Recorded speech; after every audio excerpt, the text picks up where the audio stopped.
Mister Rahul, yes ma'am. আপনি একটু wait করুন। মিস পূজা, আপনি এক কাজ করুন, আপনি চলে আসুন। Okay ma'am.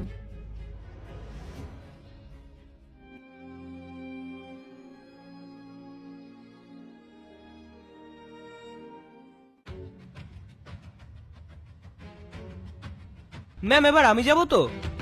আপনাকে একটু ওয়েট করতে হবে। মিস্টার রনিত, আপনি আসতে পারেন। Yes ma'am. কিন্তু ম্যাম সবার প্রথমে তো আমি এখানে এসেছিলাম, আর রুলস অনুযায়ী তো আমার আগে ইন্টারভিউ নেওয়া উচিত। দেখুন, আপনাকে একটু ওয়েট করতে হবে। ওয়েট না করতে পারলে এখান থেকে চলে যেতে পারেন। না না ম্যাম, কোনো ব্যাপার না, আমি ওয়েট করে নেব। আপনি আসুন।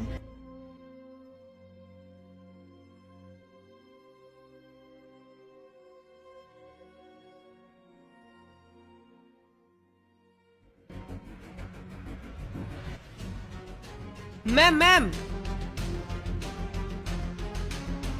ম্যাম, এখন তো সবার ইন্টারভিউ হয়ে গেছে, এবার কি আমি যেতে পারি?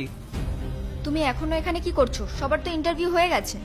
কিন্তু ম্যাম বস তো এখনো আমার ইন্টারভিউ নেননি। আমার নাম্বার কি আসেনি? দেখো, তোমার ইন্টারভিউ আজকে হবে না, টাইম ওভার হয়ে গেছে। প্লিজ তুমি কালকে এসো।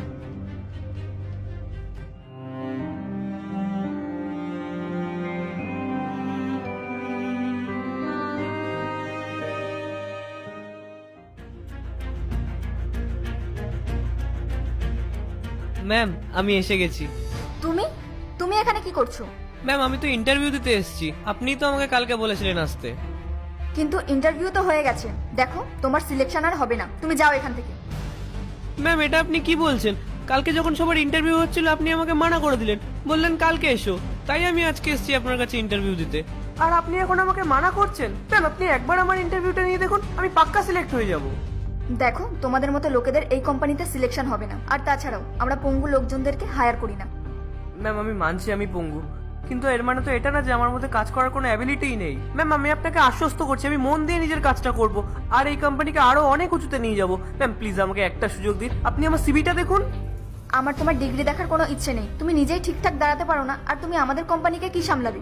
কাল যদি তোমার জন্য আমাদের কোম্পানিতে লস হয়ে যায়, তাহলে সেটার দায়িত্ব কি তুমি নেবে? ম্যাম আমি আপনার কাছে হাত জোড় করে বলছি, আপনি আমাকে একটা সুযোগ দিয়ে দেখুন ম্যাম। দেখো, আমার সময় নষ্ট করো না, যাও এখান থেকে। নেহা, কি হচ্ছে এসব এখানে? কিছু না ম্যাম, ইন্টারভিউ দিতে এসেছিল, এত করে বলছি যাচ্ছেই না। নেহা, কে উনি? নমস্কার ম্যাম, আমি আপনাকে বলছি, আমার নাম রাহুল। আমি কালকেও এখানে ইন্টারভিউ দিতে এসেছিলাম, কিন্তু নেহা ম্যাম আমাকে বললেন যে কালকে আমার ইন্টারভিউ হবে না, এই জন্য আমাকে আজকে আসতে বললেন, তাই আমি আজকেও এসেছি। কিন্তু উনি আজকে আমাকে বলছেন যে আমি নাকি এই জবের জন্য একদম ফিট না। ম্যাম আপনি আমার সিভিটা দেখুন, আমি এই জবের জন্য একদম কোয়ালিফাইড। নেহা, তুমি ওনাকে কালকে ইন্টারভিউর জন্য পাঠাওনি কেন? ম্যাম, আমি কি করতাম? আপনি নিজেই দেখুন, ও ফিজিক্যালি অ্যাবেল না। ও নিজেই ঠিক করে দাঁড়াতে পারে না, ও আমাদের কোম্পানিতে কি করে কাজ করবে? আর তাছাড়াও ম্যাম, ও তো একটা পঙ্গু। নেহা, তোমার সাহস কি করে হলো ওনার ব্যাপারে এইসব বলার? তুমি দেখতে পাচ্ছ উনি একজন ফিজিক্যালি আনএবল হওয়া সত্ত্বেও জব করতে চাইছেন, নিজের পায়ে দাঁড়াতে চাইছেন, আর তুমি ওনাকে ইন্টারভিউর জন্য পাঠালে না? ম্যাম আপনি এইসব ছাড়ুন, নেহা ম্যাম তো আমার সিভিটা পর্যন্ত দেখেননি, আর আমাকে বলে দিলেন আমি এই জবের জন্য কোয়ালিফাইড না। ম্যাম আপনি একবার আমার সিভিটা দেখুন, আমি সত্যি এই জবের জন্য কোয়ালিফাইড। ম্যাম আমি সত্যি বলছি, আমি মন দিয়ে নিষ্ঠার সাথে নিজের কাজটা করব।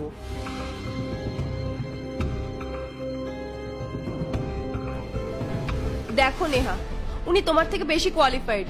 তোমার লজ্জা করলো না ওনার সাথে এমন করতে? কে তোমাকে অধিকার দিয়েছে একজন ফিজিক্যালি চ্যালেঞ্জড ব্যক্তির ব্যাপারে এইসব বলার? এটা না আমার কোম্পানি, তো আমি ঠিক করব কাকে রাখবো কাকে রাখবো না। আর এটা কে বলেছে যে একজন ফিজিক্যালি আনএবল পারসন জব করতে পারবে না, আত্মস্বাবলম্বী হতে পারবে না? আচ্ছা একটা কথা বলো তো, তোমার তো হাত পা সব ঠিকঠাকই আছে, কিন্তু তা সত্ত্বেও তো তোমার ভুল হয়, তাই না?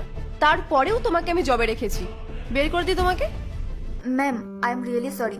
আমি বুঝতে পারিনি যে আপনি ওনাকে জবের জন্য সিলেক্ট করতে পারেন। আমার অনেক বড় ভুল হয়ে গেছে ma'am, I am really sorry. তোমার সাথে আমি পরে কথা বলছি। আচ্ছা আপনি ভেতরে চলুন, আপনার ইন্টারভিউ নেব। Thank you ma'am, thank you so much. আসুন।